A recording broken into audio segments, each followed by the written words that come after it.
네, 반갑습니다. 창세기 족장들의 이야기 이제 3장 세 번째 강의를 함께 나누어 보고자 합니다. 오늘 기도하고 오늘 함께 나눌 말씀들을 살펴보도록 하겠습니다. 기도하겠습니다.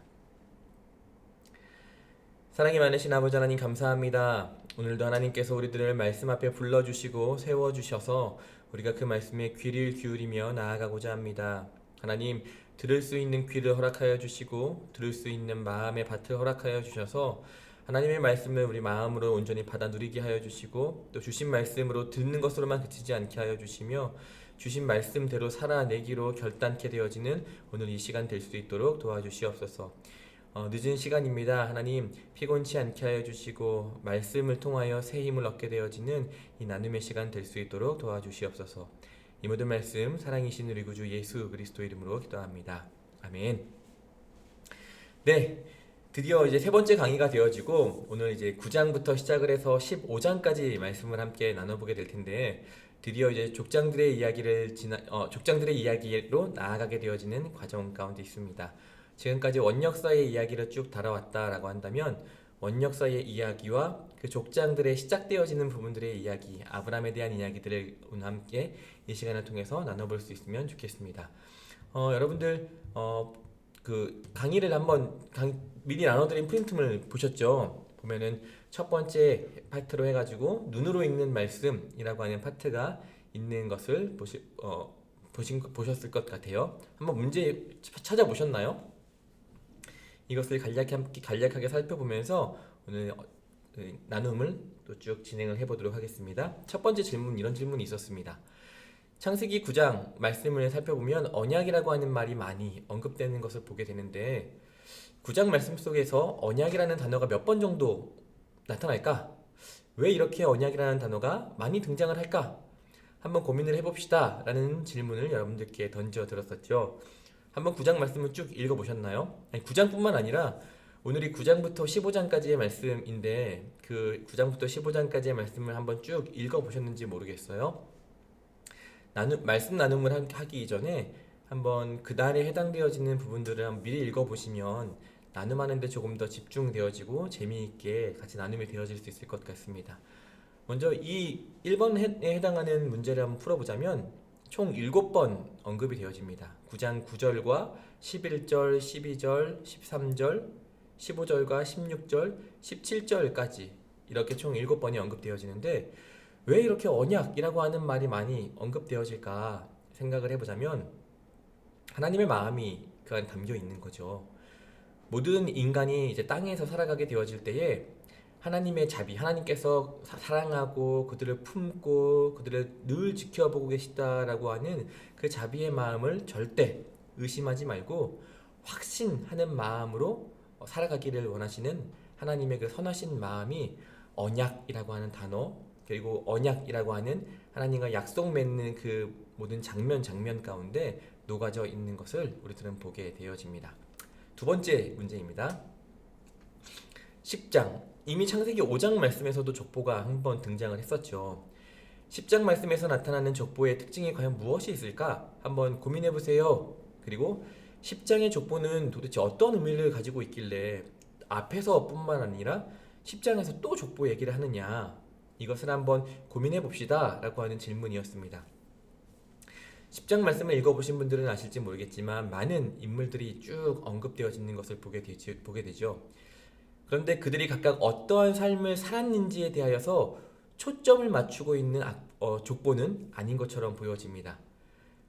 그럼 왜 도대체 이 족보가 이렇게 굳이 한 장을 차지하면서까지 이렇게 남아있는가 생각을 해보자면 이건요, 이전에 이제 언급되어져 왔던 홍수의 심판이 있었잖아요. 홍수의 심판 이후에 노아의 세 아들을 중심으로 인류, 다시 사람과 사람들 사이의 그런 모든 관계들이 급속도로 번성하고 다양한 종족, 다양한 민족으로 세워져 가고 있구나라는 것을 나타내기 위해서, 보여주기 위해서 10장의 족보들은 사용되었습니다.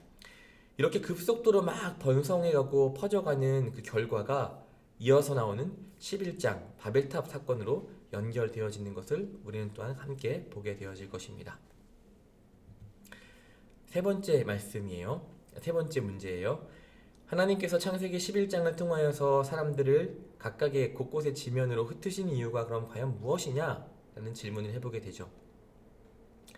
하나님께서는 사람들을 지으셨고요. 그리고 그들에게 내리신 명령이 있습니다. 여러분 기억하세요?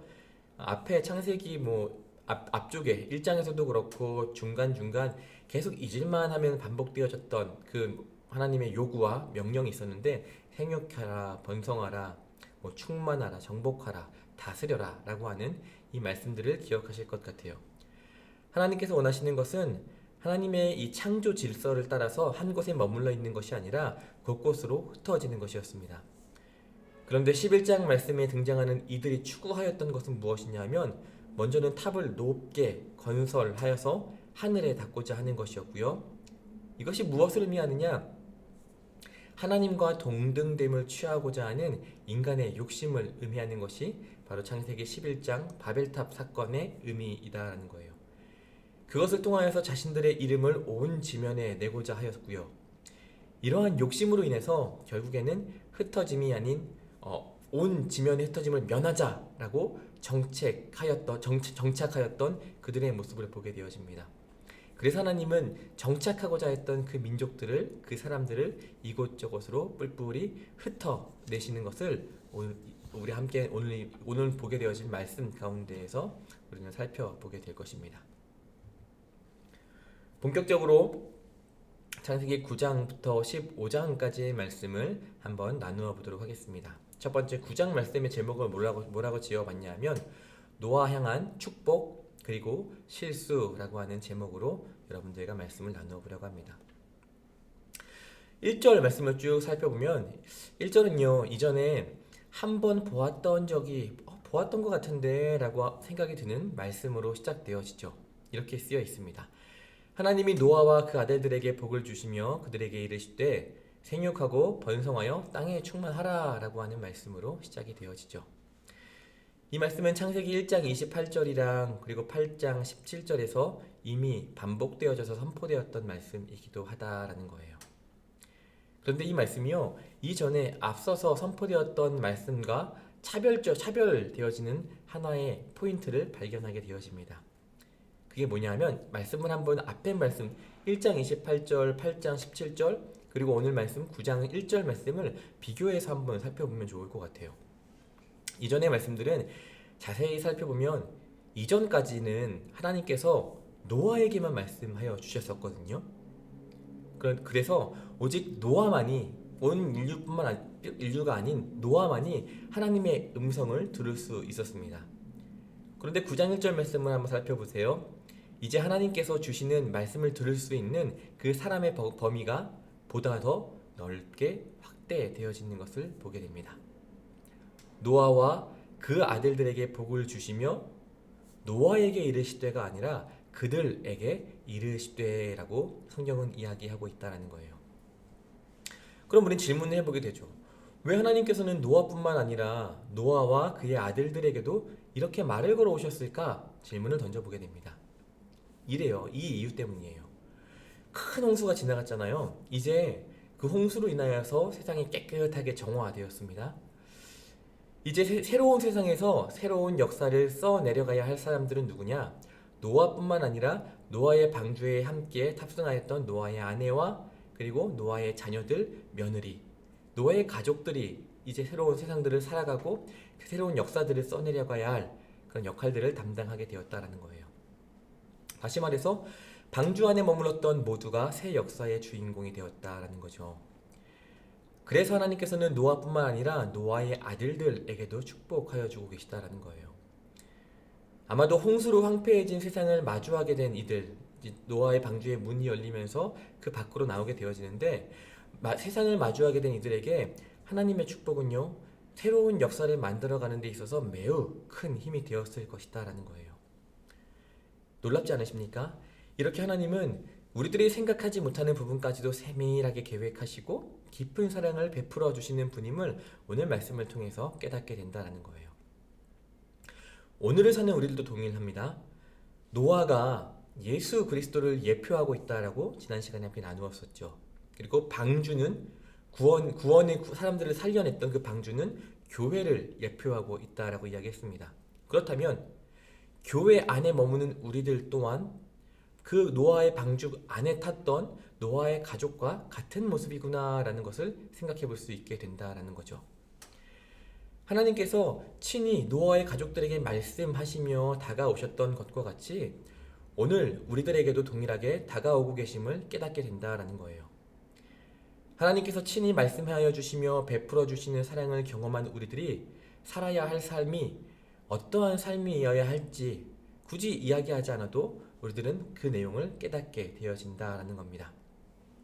이것이 바로 1절에 해당하는 매우 중요한 의미였습니다. 이어서 3절과 4절 말씀을 함께 살펴보려고 하는데요. 3절과 4절은 동일한 걸 이야기합니다. 어떤 걸 이야기하냐면 고기를 먹을 때 주의해야 할 점이 무엇인지에 대해서 이 말씀들은 이야기해요. 이전과 달라진 조건이 하나 있다라고 한다면 이제는 살아있는 동물만을 먹어야 한다라는 거죠. 이게 무슨 대수냐? 죽어 있는 건 먹고 살아있는 건 먹고 이게 뭐 별거냐라고 이야기하실 수도 있겠지만 이 명령, 하나님이 살아있는 것을 먹으라고 하는 이 명령 안에는 하나님께서 당신의 형상대로 지으신 사람을 얼마나 아끼고 사랑하셨는지가 그 안에 고스란히 녹아 있다는 거예요. 죽은 것을 먹지 말게 하신 이유, 그것이 무엇이었을까? 곰곰이 생각을 해보게 되죠. 언제 죽었는지 알 수 없어서 혹시 부패가 되었거나 독성이 있을지 모르니까 조심하라 라고 하는 하나님의 명령이다라는 거죠. 다시 말해서 이 명령은 결국에 자신의 형상으로 지으신 육체들을 보호하시기 위함이다라는 겁니다. 이 말씀 이후에 쭉 한참 뒤 이후에 율법 가운데에서도 다루어지듯이 생명이 없음은 부정하다는 종교 의미를 또한 담고 있는 내용이기도 하고요. 4절 말씀을 또 살펴봅니다. 4절에서는요. 고기를 그 생명 되는 피채 먹지 말아라 라고 명령을 하죠. 피는 생명 유지에 꼭 필요함과 동시에 생명 자체를 상징하고 있는 것이 바로 피라고 하는 의미입니다. 육식은 허용하시되 피를 먹지 말아라 라고 하는 것은요. 그 생명이 얼마나 존귀한지를 깨닫게 하시면서 생명을 이제 경히 여기는 것을 막기 위함임을 오늘 말씀은 이야기하고 있다는 거예요. 하나님께서는 이렇게 모든 생명의 주인이 되어 주신다라는 거죠. 그게 비록 심지어 동물, 심지어 짐승이라 할지라도 하나님의 그 주권 아래, 하나님의 그 계획하심 아래 속하여 있는 모든 생명들은 함부로 대해서는 결코 안 된다라는 것을 오늘 성경은 우리에게 이야기해주고 있다라는 것입니다. 이어서 8절에서부터 10절까지의 말씀을 한번 쭉 살펴보려고 합니다. 9장 1절에서부터 7절까지의 하나의 큰 내용이 마무리되어졌고요. 이제 8절로부터 다시 두 번째 큰 내용이 시작되어짐을 보게 됩니다. 제가 이 바로 밑에다가 써놨지만 1절부터 7절까지는 생육해라, 번성해라, 온 땅에 충만해라 라고 하는 그 메시지와 의미가 담겨있는 내용이고, 이제 8절에서부터 17절까지의 말씀은 아마 저와 여러분들이 참 많이 좋아할 말씀일 것 같기도 합니다. 무지개 언약, 하나님께서 무지개로 약속하여 주시고 언약하여 주시는 내용이 8절부터 17절까지 말씀 가운데 나타나 있고요. 그리고 18절에서부터 9장의 끝 마지막까지 이제 노아의 굉장히 중요한 실수에 대한 내용이 담겨 있음을 보게 됩니다. 재밌는 것은요, 9장 1절이 시작할 때의 말씀이랑 9장 8절이 시작할 때의 말씀이 거의 비슷하다라는 거예요. 큰 첫 번째 내용이 시작되어질 때의 1절, 큰 두 번째 내용이 시작되어질 때의 8절의 말씀이 이렇게 시작이 되어지죠. 하나님이 노아와 그와 함께 하는 아들들에게 말씀하여 이르시되 라고 하는 이런 비슷한 뉘앙스를 지닌 의미를 가지고 시작하는 것을 보게 됩니다. 왜 이렇게 굳이 비슷한 어순을 지닌 말씀을 가지고 시작을 하는 걸까?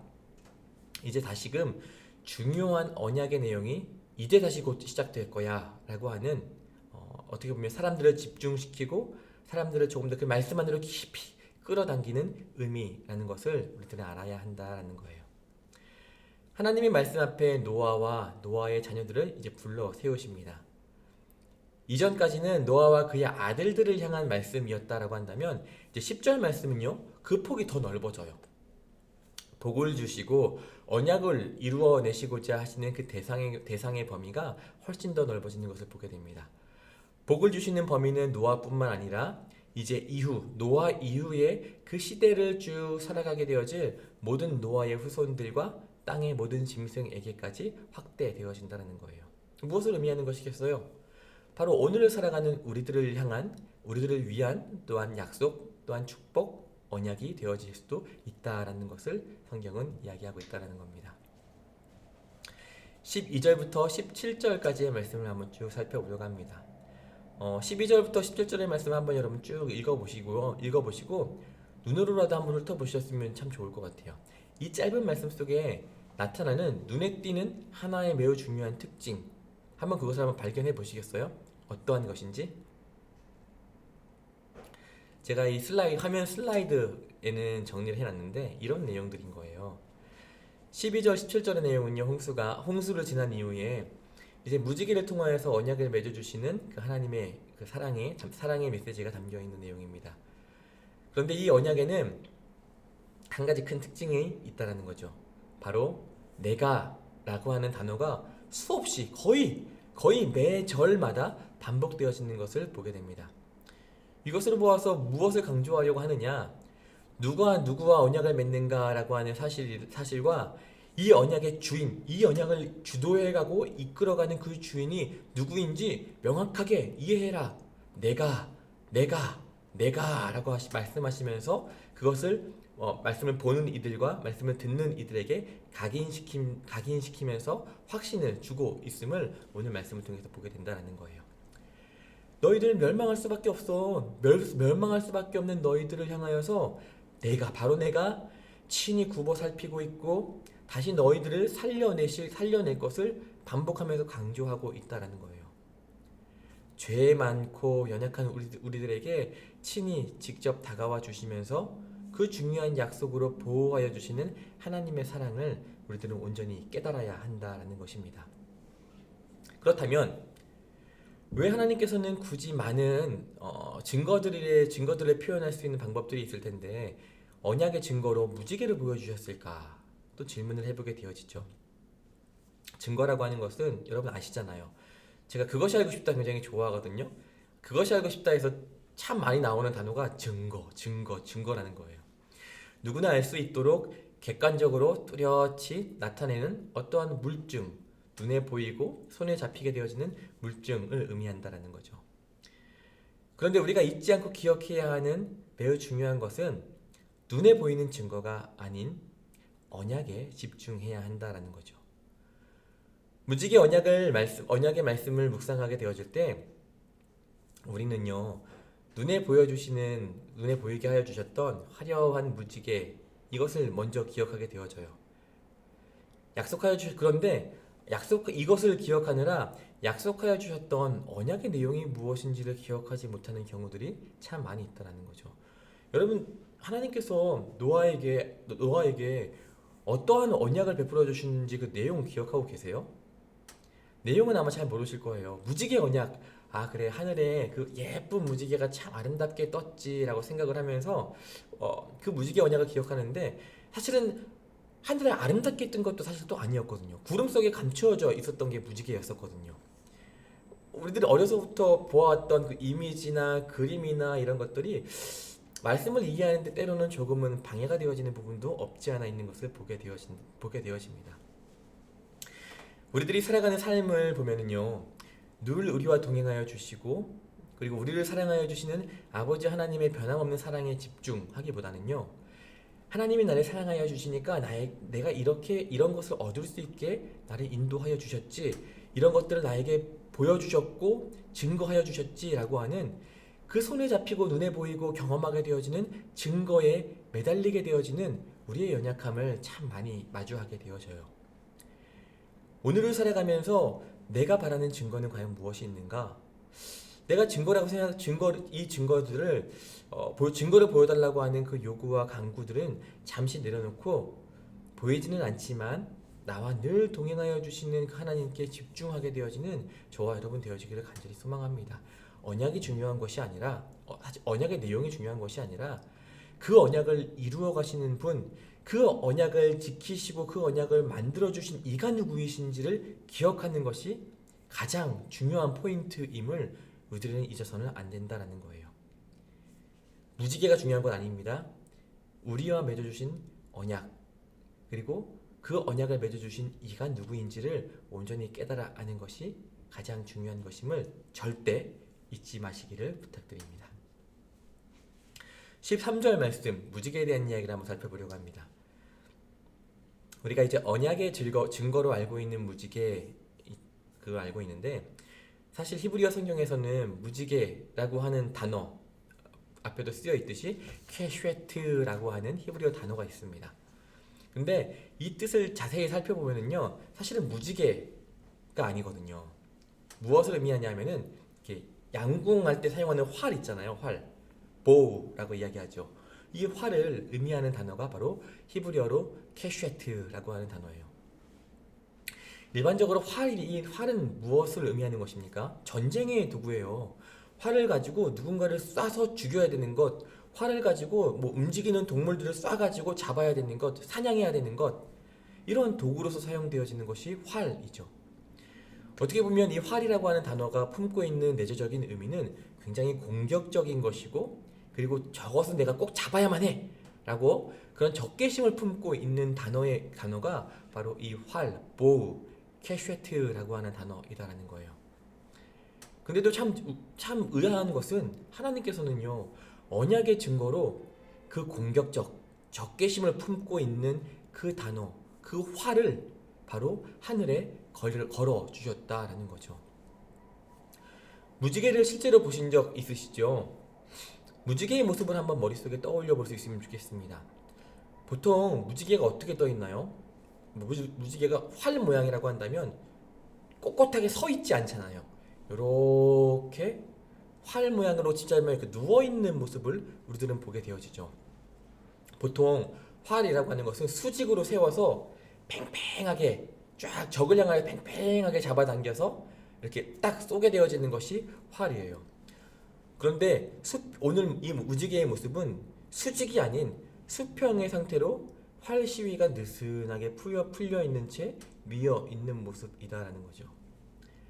이것은요, 하늘과 땅 사이에 길게 뻗은 무지개가 하늘과 땅 사이를 묶고 연결하고 있는 그 평화의 띠의 역할을 감당하고 있다라는 거예요.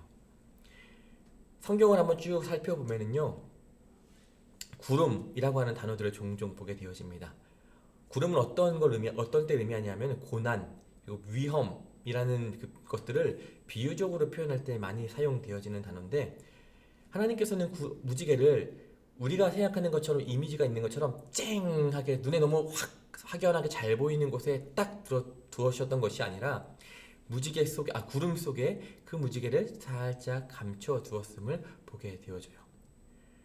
구름 속에 무지개를 두었다라고 하는 것은 무엇이냐면, 마주하고 있는 고난과 위험 속에서도 소망을 잃지 않고 그 구름 속에 약속하여 주신 아름다운 무지개가 있음을 기억하면서 지금 마주하고 있는 그 무지개를 덮고 있는 구름과 같은 그 어려움을 이겨낼 수 있는 용기와 힘을 우리에게 허락하여 주고 있다라는 거예요.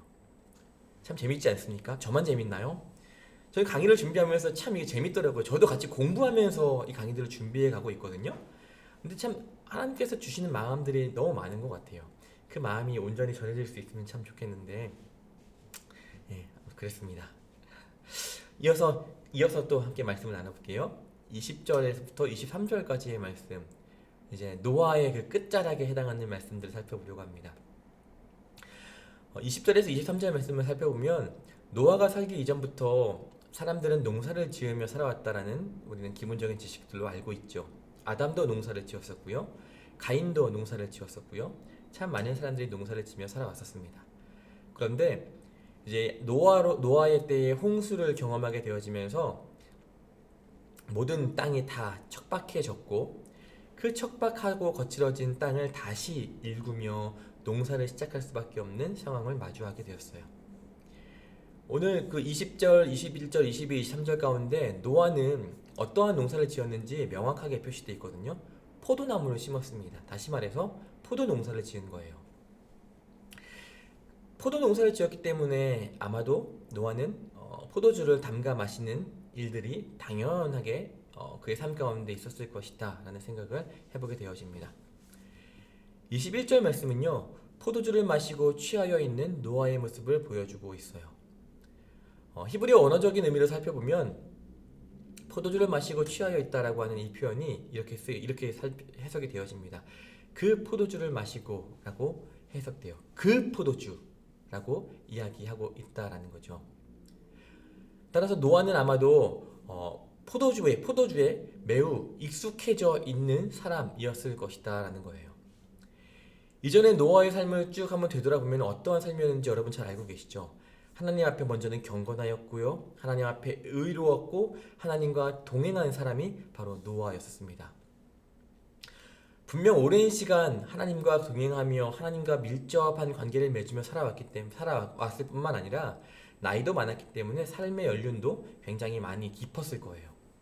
그런데 그의 마지막은 어떠했냐 하면은 포도주, 다시 말해서 술을 즐긴 나머지 그동안 경건하게 살아왔던 그의 믿음과 삶에 큰 오점, 마지막 그 끝자락에서 큰 오점을 남기게 되어지는 노아의 모습을 보게 된다는 거예요. 21절 말씀을 살펴보면은 9장 21절 말씀에 이렇게 쓰여 있는 것을 보게 됩니다. 제가 읽어볼게요. 여호와의 말씀을 마음에 두지 아니하는 사람은 그의 종들과 가축들과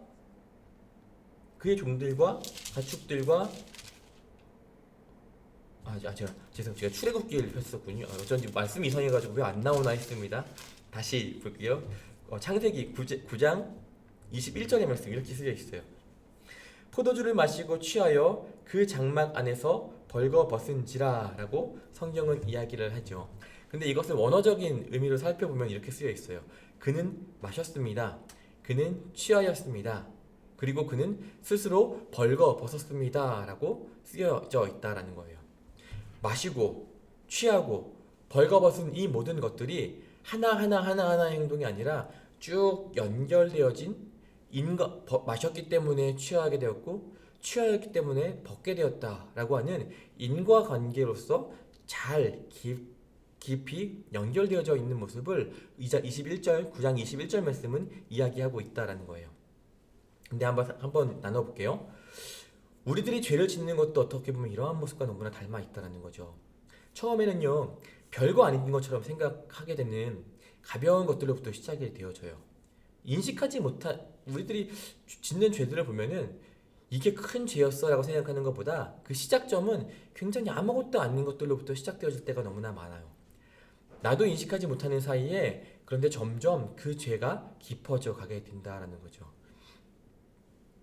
마침내 스스로 제어할 수 없을 만큼의 심각한 상태에 이르게 만드는 것이 바로 죄의 과정들임을 우리들은 깨닫게 된다는 거예요. 노아의 모습, 마셨고 취하였고 그래서 벌거벗었다라고 하는 이 모습이 우리들이 죄를 짓는 모습과 별반 다르지 않다라는 거죠. 방주를 짓기 전부터 시작하여서 방주 안에서의 시간들을 보내왔고요. 방주 밖으로 나와서 하나님께 제사를 올려드렸던 시간을 보내온 사람이 바로 노아입니다. 어쩌면 노아가 하나님 앞에 가장 온전할 수 있고 온전해야만 했던 시간이 그의 삶의 끝자락이었어요. 왜냐하면 하나님과의 동행, 그 의로움과 동행하였던 그 모든 것들이, 경건하였던 그 모든 삶들이 꾹꾹꾹 눌러져서 그의 모든 것들을 만들어내고 있었기 때문이죠. 근데 노아는요, 가장 온전하다라고 생각되는 바로 그 순간, 하나님의 모든 은혜를 누려왔다라고 하는 바로 그 순간 넘어지고 말았다라는 거예요. 오늘 여러분들의 믿음은 어떠신지 여러분들께 질문 던져봅니다. 여러분들의 믿음은 온전하십니까? 혹시 스스로 만족해하며 믿음의 여정을 지금 걸어가고 계시진 않으세요? 예전에 이제 저희 청년들과 함께 나눈 적이 있었는데, 믿음의 여정 가운데 가장 위험한 순간이 언제야? 라고 설교 시간에 여러 청년들과 나눈 적이 있었습니다. 그때는 어떤 순간이 가장 위험한 순간이냐면, 내가 쓰러지고 넘어지고 가장 낮은 자리에 처해 있는 바로 그 순간이 위험한 순간이라고 보통 우리들은 생각을 하는데 저는 그렇게 동의하지 않습니다. 제가 생각할 때 우리들에게 있어서 가장 위험한 순간이 어떤 순간이냐면 하나님께서 가장 큰 은혜를 주셨다라고 고백해 되어지는 순간이 어떻게 보면 가장 위험한 순간이 되어질 수도 있다는 거예요. 왜냐하면 하나님을 간절히 바래왔지만 그것을 획득하고 얻게 되었을 때 나의 의의가 가장 도드라지고 가장 앞설 수 있는 순간이 되어지기도 하기 때문이다라는 거예요. 온전할 때에 다가오는 시험에 넘어지지 않도록 늘 깨어 긴장하며 하나님을 온전히 의뢰하는 신뢰하는 여러분들 되어지기를 간절히 소망합니다. 22절 말씀입니다. 22절의 말씀은 노아의 개인 장막에서 일어난 일이에요. 이것은요, 노아가 당시 다른 사람의 눈을 피해서 자신의 개인 장막 안에 들어가서 술을 마셨음을, 포도주를 마셨음을 의미하고 있다는 거죠. 그리고 그 이후에 함이 들어왔습니다. 아들 함이 들어왔습니다. 그런데 아버지의 하체를 단순히 보고 지나치지 않고 나아가서 밖으로 나아가서 뛰어나아가서 그 두 형제들에게 알리죠. 부패하고 포악하였던 세상이 홍수로 심판을 맞이하고 이제 깨끗하게 정화된 지 얼마 안 된 거예요. 근데 그 깨끗하게 정화된 지 얼마 안 된 그 시간 가운데 발생한 사건이 바로 이 사건이다라는 거죠. 노아, 이 말씀 가운데 등장했던 모든 사람들, 노아뿐만 아니라 셈과 함과 야벳 그리고 며느리들은 나타나지 않았지만 그 노아의 방주에 탔던 그 모든 이들은요, 구원을 경험하였던 주인공들이었어요, 실제적으로. 그런데 그 구원을 경험하였던, 죄로부터 구원을 경험하였던 그들이 또 다른 죄의 주인공이 되어버리고 마는 모습이 바로 22절 말씀 가운데 나타나고 있다는 거예요. 이것은요, 얼마나 인간이 연약한 존재인가, 얼마나 인간이 죄에 물인 존재인가 라는 것을 보여주고 있다는 거죠. 이제 마지막 9장 28절의 말씀을 함께 나누어 보고자 합니다. 노아에 대한 말씀은 창세기 6장으로부터 시작하여서 9장에까지 이르는데 한 사람에 대해서만 다루는데도 총 4장을 할애할 만큼 굉장히 자세하고도 구체적으로 쓰여 있는 것을 보게 되어집니다. 그런데 자세히 말씀을 살펴보면요, 노아의 홍수 이후에 노아의 행적은 노아의 홍수 이전에 비하여서 상대적으로 매우 짧게 기록되어 있는 것을 보게 되어져요. 그 내용도 굉장히 짧은데 어떠한 내용이 주가 되어지고 있느냐, 노아가 포도주에 취해서 실수를 저지르고 마는 내용이 그 이후에 주된 내용으로 다루고 있다는 거예요. 거기에 초점이 맞춰져 있습니다. 홍수 후에 노아가 350년을 살았다라고 성경은 이야기하죠. 홍수 이전부터 시작하여서 홍수의 시기에 이르기까지 노아는 하나님과 동행하는 삶을 쭉 살아왔습니다.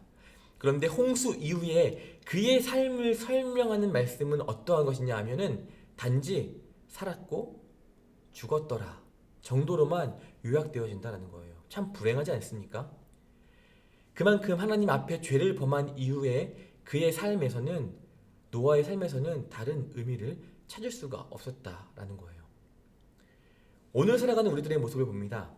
하나님께서 허락하신 이 믿음의 경주, 저와 여러분들이 달려가고 있는 이 믿음의 경주를 끝까지 온전히 마칠 수 있도록 우리들은 전력을 다해야 한다는 거예요. 오늘 여러분은 어떠한 믿음의 도전을 가지고 살아가고 계십니까? 오늘 하루의 삶 가운데 하나님과 함께 하고자 하는 믿음의 도전이 오늘 하루 매 순간순간 없다라고 한다면, 어느 순간 개인의 장막, 그 은밀한 곳에 들어가서 자신의 시간을 마음껏 즐기는 데에만 집중하였던 노아의 모습과 같이 변화되는 것은 순식간이고, 그렇게 될 수밖에 없는 우리들은 연약한 존재라는 거예요. 여러분, 어두운 장막으로 들어가지 마십시오. 어두운 장막에 들어가면 나 혼자 편안하게 머물러 있을 수 있죠. 하지만 그 자리는 죄와 함께하는 자리이고 죄와 함께 거하는 공간이 되어집니다. 어두운 장막에서 나오세요. 어두운 장막에서 나와서 믿음의 도전이 있는 빛의 길로 걸어갈 수 있는 저와 여러분 되어지기를 간절히 소망합니다. 빛의 길로 걸어가는 거요, 결코 쉽지 않습니다. 그런데 어두운 장막에서 편안히 머물며 죽어가는 것보다 고통스럽지만 너무나 힘들고 고되지만 빛의 길로 나와서 여호와 하나님을 붙들고 살아가는 것이 바로 우리 그리스도인 된 우리들이 살아가야 할 삶의 방향과 목적이 되어져야만 한다라는 거예요. 이렇게 노아의 이야기는 9장에서 이렇게 마무리되어집니다. 10장의 말씀을 살펴보려고 합니다. 10장에서는요, 노아 자손의 족보, 노아 아들의 족보라고 하는 제목으로 말씀이 전개되어집니다. 이미 우리는 창세기 4장이랑 창세기 5장에 나타난 족보들을 살펴본 적이 있어요. 이 족보들은 창세기 1장에서부터 11장까지 쭉 안에 담겨져 있는 수많은 내용들이 있는데 그 내용들과 어떻게 보면 긴밀하게 연결되어진 매우 중요한 족보의 내용들입니다. 그런데 오늘 우리가 함께 보게 되어지는 10장의 족보는 앞에서 보게 되어진 족보들과 물론 이름은 동일하게 나오지만 앞에서 나오는 족보들과는 다른 의미를 가지고 있습니다. 10장의 족보는요, 창세기의 내용들과 긴밀하게 연계가 되어져 있지 않고 홍수로 인한 심판 이후에 노아의 이제 세 아들을 기점으로 인류가 급속도로 번성하게 되어지는 것, 그래서 다양한 종족과 다양한 민족으로 나뉘어져 간다라는 것을 증명해내기 위해서, 보여주기 위해서 쓰여진 것이 바로 창세기 10장에 있는 노아 자손의 족보에 대한 내용입니다. 이 10장의 내용 족보를 쭉 살펴보면 각 족속의 수는 다음과 같아요. 야벳 족속은요 14족속, 함의 족속은 30족속, 셈의 족속은 26족속, 이렇게 도합 70족속이 되어진다라는 거죠. 성경에서 70이라고 하는 것은요 굉장히 중요한 숫자입니다. 세계 열국을 의미하는 숫자가 되어지기도 하고 하나님의 완전한 계획과 또한 섭리들을 의미하는 숫자가 되어지기도 합니다. 여러분들 아시다시피 7과 10은 완전수라고 하잖아요. 7과 10이 물론 7과 10이 더해진 건 아니지만 7과 10이 만나게 되었을 때 완전수와 완전수가 만나게 되었을 때 느껴지게 되어지는 그 힘은 더 크게 느껴진다는 거죠. 10장의 족보를 살펴보면은 일반적으로 성경을 기록할 때는요 중요하지 않은 것을 먼저 기록하고 중요한 것을 그 뒤쪽으로 쭉 놓게 되어지는 것을 보게 됩니다. 그 노아의 그런 자식들의 순서들을 보면 원래는 셈, 함, 야벳의 순서대로 이렇게 나아가는 것이 마땅한데 족보를 기록할 때 살펴보면요 야벳, 함, 셈이라고 하는 어떻게 보면 역순으로 쓰여져 있는 것을 보게 되어진다는 거예요. 야벳의 후손이 성경의 역사를 쭉 살펴볼 때 영향력이 가장 미비합니다. 가장 적습니다. 반대로 셈의 후손은요 영향력이 굉장히 크게 드러나게 되어지는 것을 이후에 보게 되어진다는 거예요. 제가 이제 10장에 대한 족보를 따로 표로 정리해 놓은 것이 있는데 이 프린트물에 담기가 양이 너무 많아서 제가 나중에 저희 카톡방에 따로 정리해서 올려드리든지 그 표를 이제 사진으로 캡처해서 여러분들께 제공하여 드리도록 하겠습니다. 그것들을 한번 참고해서 나중에 살펴보면 좋겠고요. 오늘은 너무나 길어지니까 10장에서 매우 중요하게 다루어지는 두 사람만 우리가 한번 살펴보려고 합니다. 첫 번째 사람은 니므롯이라고 하는 함의 자손들 가운데 한 사람인 니므롯을 살펴볼 거고요. 두 번째는 셈의 자손들 가운데 에벨이라고 하는 이렇게 두 명의 사람을 먼저 살펴보려고 합니다. 먼저 니므롯이에요. 함의 자손들 가운데 유독 눈에 들어오는 한 사람이 있습니다. 다른 이들과는 달리 5절에 걸쳐서 한 사람을 소개해요. 그의 이름은 니므롯인데 니므롯이라고 하는 이름 뜻부터가 굉장히 심상치 않습니다. 부정적이에요. 부정적이어도 이렇게 부정적인 이름이 있을까라는 의미를 지니고 있는데요. 이 이름의 뜻은 반역하자, 명령형이죠. 반역하다도 아닙니다. 반역하자라고 뭔가 사람들을 막 부추기는 것 같은 의미를 지니고 있는 그 이름이 바로 니므롯이라고 합니다. 이 사람의 이름을 예상해 보건대 아마도 사람들을 선동하여서 하나님께 반역하도록 막 부추긴 사람 같다라는 직감적인 직감 들지 않으십니까? 10절에서 나타나는 이렇게 쓰여 있어요. 그의 나라는 신할 땅의 바벨과라고 하는 내용을 통하여서 그의 나라가, 이 니므롯이라고 하는 나라가 바벨에서 시작되었음을 우리들은 유추해 볼 수 있습니다. 8절의 말씀을 살펴보면 니므롯을 뭐라고 설명하냐? 그는 세상의 첫 번째 용사다라고 이야기를 하죠. 그냥 언뜻 보면 이 사람이 그렇게 용감했어? 첫 번째로 인정받을 만큼 용감했어? 라고 우리들은 생각하게 되겠지만 그런 의미 전혀 아닙니다. 이것을 정확한 해석으로 살펴보자면 여호와 앞에서 강포한 자라고 해석할 수 있고요. 히브리어로 직역을 해보자면 그는 강포한 자의 시작이 되었다라고 해석해 볼 수 있다라는 거예요. 긍정적인 의미가 아니라는 것 알고 이해되시죠? 이어서 9절 말씀에 어떻게 쓰여져 있냐면 그가 여호와 앞에서 용감한 사냥꾼이 되었으므로 라고 표현되는 것을 보게 됩니다. 이것도 뭔가 되게 좋아 보이잖아요. 니므롯은 용감한 사냥꾼이었대. 하나님께서 그를 용감하게 생각하셨나봐 라고 우리들은 생각할 수 있지만 사실 이 내용 또한 굉장히 부정적인 내용입니다. 니므롯은요, 여호와께서 이 세상에 일어나는 모든 일을 살펴보신다라는 그 사실을 무시했어요. 여호와 하나님께 당당하게 대항하는 자세를 취하며 나아갔던, 그래서 여호와 앞에 용감한 사냥꾼과 같았다라고 성경은 이야기하고 있다는 거예요. 마지막으로 10절에서 그의 나라라고 표현되어지는 말이 있습니다. 성경 가운데 처음으로 국가, 한 나라의 개념이 등장하는 것이 바로 오늘 10절 말씀이에요. 이 니므롯에 의하여서 세워진 나라, 우리가 아마 많이 들어봤을 겁니다. 아수르, 바벨론, 이 두 나라가 니므롯에 의하여서 세워졌어요. 근데 재밌는 것은 무엇이냐 하면 왜 니므롯을 이렇게 성경에서 구체적으로 다룰까 곰곰이 생각을 해보자면 이스라엘이 북이스라엘과 남유다로 이렇게 나누어지게 됐잖아요. 북이스라엘과 남유다가 바로 아수르와 바벨론에 의하여서 멸망당했기 때문이에요. 그렇기 때문에 이 이스라엘을 멸망시킨 아수르와 바벨론의 그 시초가 되어지는 그 니므롯을 이렇게 구체적으로 다루고 있다는 거죠. 북이스라엘은요, 기원전 722년에 아수르에게 멸망을 당했고 남유다는 기원전 586년에 바벨론에게 멸망을 당했습니다. 아수르와 바벨론이라는 나라의 기원이 불의함에서부터 시작되어짐을 미리 언급하고 있으면서 바로 이 니므롯으로부터 시작되어진 나라, 그렇기 때문에 이 니므롯을 어떻게 보면 악의 시작, 이스라엘을 멸망시키는 그 근원, 뿌리, 그렇기 때문에 바로 이 니므롯을 이렇게 구체적으로 다루고 있다는 거예요. 근데 한편 또 어떻게 보면 니므롯과 또 반대되는 개념으로 구체적으로 다루는 이유가 바로 이 에벨이라고 하는 사람입니다. 24절 말씀에 에벨을 소개하고 있는데 에벨이라고 하는 이 사람은요 24절 25절의 말씀에서 구체적으로 소개되어집니다. 에벨의 이 이름의 뜻은 무엇이냐면 건너온 자라는 의미를 지니고 있어요.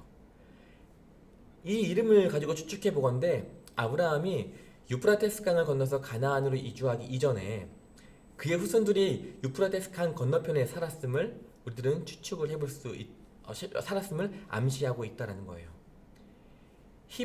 여러분들 히브리 민족 뭐 이런 거 이야기 많이 하잖아요. 히브리라고 하는 민족의 명칭은요, 히브리 민족이 에벨의 후손이라는 사실과 더불어서 히브리 민족의 조상인 아브라함이 유프라테스 강을 건너서 가나안으로 이주하였음을 반영하고 있는 이름이기도 해요. 에벨 그리고 히브리 뭔가 되게 많이 비슷하지 않습니까? 히브리라는 이름이 바로 여기서 기원했기 때문이죠. 10장 말씀에서 에벨이라고 하는 이 이름을 특별히 밝힌 이유도 창세기 12장 이후에 전개될 히브리 민족의 태동 그리고 셈의 족보와 긴밀한 연관을 가지고 있음을 보여주기 위한 하나의 장치이다라는 거예요. 히브리 민족이 중요한 이유가 뭐냐면 이 히브리 민족의 혈통을 따라서 예수 그리스도가 태어나기 때문이죠.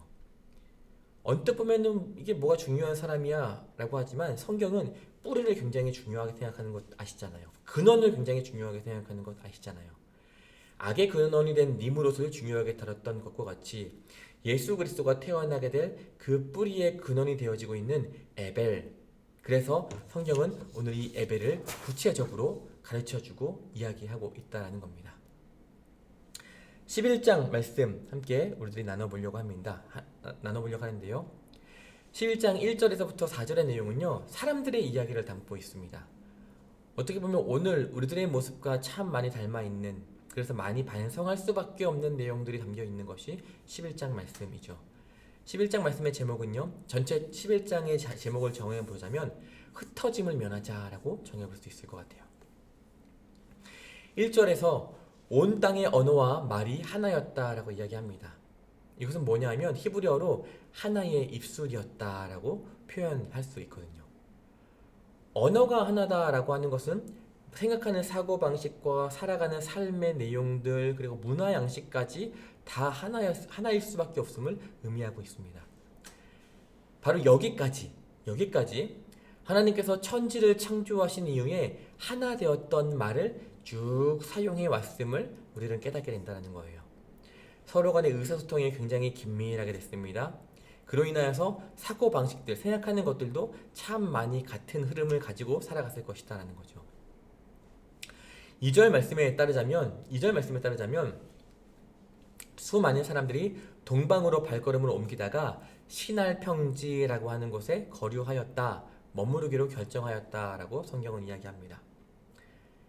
머물기로 결정하고 그 머무는 행동으로 옮긴 주체가 사람들이었습니다. 하나님의 명령에 따라 움직이고 멈추는 것이 아니라 자신들이 머물고 싶을 때 머물고 이동하고 싶을 때 이동했다는 거예요. 하나님의 뜻과는 전혀 관계없이 자신들의 판단에 따라 생각에 따라 행동하기 시작했습니다. 개역개정 성경으로는 신할 평지를 만났다라고 쓰여 있는데 만나다라고 하는 의미로 마차라고 하는 단어 사용되어졌습니다. 여러분들 제가 그 6장 창세기 6장 이야기를 다룰 때 마차라고 하는 단어를 사용했던 거 기억나세요? 은혜를 발견하다, 은혜를 찾다라고 이야기할 때 사용되어지는 히브리어가 바로 마차라고 이야기했죠. 찾으려고 노력하는 것, 찾아낸 것에 대하여 만족하는 것이라는 의미를 지니고 있는 단어가 바로 마차라는 단어입니다. 그리고 거류하다라고 하는 야스와브라고 하는 단어는 거류하다를 좀 더 히브리어적인 표현으로 따져보자면 그 자리에 털썩하고 주저앉는 것을 의미하고 있다는 거예요. 이 이스라엘 백성들은요, 이 사람들은 어떻게 해야 되냐면은 삶의 안락함을 찾아서 그 자리에 털썩하고 주저앉은 거예요. 하나님을 예배하는 것보다 안락함을 추구하였고 그리고 시나이 평지에 만족해하면서 영원히 그 자리 가운데 거주하려고 하였다라는 거죠. 하나님께서는 당신이 지으신 그 존재들이 하나님 당신의 뜻에 따라 친밀한 교제를 나누며 그 땅 가운데 편만하게 가득하기를 원하셨는데 인간은 자신의 안락함을 취하기 위하여서 자신이 원하는 곳에 정착하고 머무르려 하기 시작했습니다. 그리고 이러한 결정은요, 결국에 인간의 타락을 불러올 수밖에 없다라는 거죠. 한 곳에 머무르게 되어진 이 사람들이 벽돌을 만들어 굽고 역청을 바르면서 성을 막 쌓아 올라가기 시작을 합니다. 역청이라고 하는 단어가 히브리어로 헤마르, 다시 말해서 끓이다라고 하는 헤마르라는 단어에서 오게 되었거든요. 하마르라고 하는 단어에서 유래되어져서 헤마르로 표현되어집니다. 이게 재밌는 것은 무엇이냐면 하마르, 다시 말해서 끓이다라고 하는 이 단어를 헬라어로 번역을 해보자면 아스팔토스라고 하는 단어로 표현되어져요. 여러분 들어보신 적 있으세요? 우리가 길을 포장할 때 뭘로 포장하죠? 아스팔트로 포장하죠. 팔팔 뜨겁게 만들어진 아스팔트를 가지고 도로를 포장하는 것을 보게 되어집니다. 동일한 거예요. 팔팔 끓이다. 아스팔토스라고 하는 이 헬라어가 바로 오늘 그 역청을 의미하는 하마르에서 유래되어진 헤마르라는 단어가 되었다라는 거죠. 이제 사람들은 어떻게 지내느냐? 우리의 이름을 내자라고 외치면서 탑을 쌓아가기 시작합니다. 하나님의 간섭을 받지 않고 독자적인 세력 기반을 만들어내면서 흩어지는 것을 막 막으려고 그래요. 이 흩어짐을 막고 그 자리에 머물게 되어지니까 어떻게 됩니까? 결국에는 도시들이 생겨나게 되죠. 좁은 공간 안에 그 너도 나도 사람들이 모여서 살게 되다 보니까 획일화되어진 도시구조 체제에 복종할 수밖에 없는 상황들이 발생하기 시작합니다. 사람들이 모여 살려면 뭐가 있어야 돼요? 규율이 있어야 되죠. 그들을 통제하기 위한 어떠한 법칙이, 공동의 법칙이 있어야 된다는 겁니다. 모두가 지켜야만 하는 공동의 법과 통치들이 생겨나기 시작을 했고요. 통치들이 생겨나다 보니까 이들을 다스리게 되어지는 지도자층과 하층부로 나뉘어지는 사회 구조가 생겨나기 시작하다라는 거예요. 그래서 지배층과 피지배층이 생겨날 수밖에 없는 구조가 되었다라는 거죠. 하나님께서 원하셨던 모습이었습니까? 아니죠. 하나님께서 원하셨던 것은 모두가 동일하게, 모두가 서로 하나 되어져서 원만한 관계 가운데 살아가는 것을 원하셨던 거예요. 하나 되어짐, 다시 말해서 조화를 이루길 원하셨던 하나님의 그 구조는요, 깨져 버릴 수밖에 없음을 말씀을 통해서 깨닫게 된다는 거예요. 여호와 하나님께서는 이제 시나이 평지에서 일어나는 일들이 궁금하셨습니다. 그래서 성경은 뭐라고 이야기하느냐? 사람들이 건설하는 그 성읍과 탑을 보려고 친히 내려오셨다라고 이야기를 합니다. 이것은 어떠한 것을 의미하냐면 하나님께서 지금의 일들을 철저히 살펴보겠다. 내가 내려와서 더 가까운 곳에서 어떠한 일들이 일어나고 있는지를 철저히 살펴보겠다라고 하는 하나님의 의지가 보여진다는 거예요. 사람들이 보기에는 한없이 높아 보이는 탑이지만 하나님께서 친히 보시고 그냥 내려와서 봐야 할 만큼 한없이 작고 초라한 것이었음을 의미하고 있다는 겁니다. 하나님께서는 이내 당신이 원하셨던 그 모습이 아닌 질서가 깨어진 사회가 될 것을 보셨고요. 번성하고 충만하라라고 하는 그 명령에 거스르는 일들이 생겨날 것을 확인하셨습니다. 따라서 하나님은 그들의 언어를 혼잡하게 하여서 그들이 서로가 서로 알아듣지 못하게 그 인간의 시도를 흩어버리시는 것을 11장 말씀은 이야기하고 있습니다. 이제 언어가 달라지니까 민족들도 나뉘어질 수밖에 없죠. 의사소통이 원활히 이루어지지 않으니까 서로 막 두려워하면서 경계하게 되어지기 시작합니다. 탑을 높이 쌓아나기 위해서는 뭐가 필요하죠? 소통이 필요하죠. 근데 소통뿐만 아니라 모든 것들이 공유되지 않기 시작을 합니다. 그렇게 열심히 모이고 흩어짐을 면하고자 했었던 그들의 모습인데 이제 목표들도 상실되어지기 시작해요. 그렇게 자연스럽게 온 지면으로 하나님께서는 이들을 흩으십니다. 인간들이 자신들의 이름을 내고 온 지면에 흩어짐을 면하고자 하였던 그 목표들을 하나님께서는 친히 깨트리시면서 우리 여호와 하나님께서는 땅에 충만케 하시려는 자신의 계획을 위하여 다시금 그들을 온 지면에 흩으시는 것을 성경은 이야기하고 있다는 겁니다.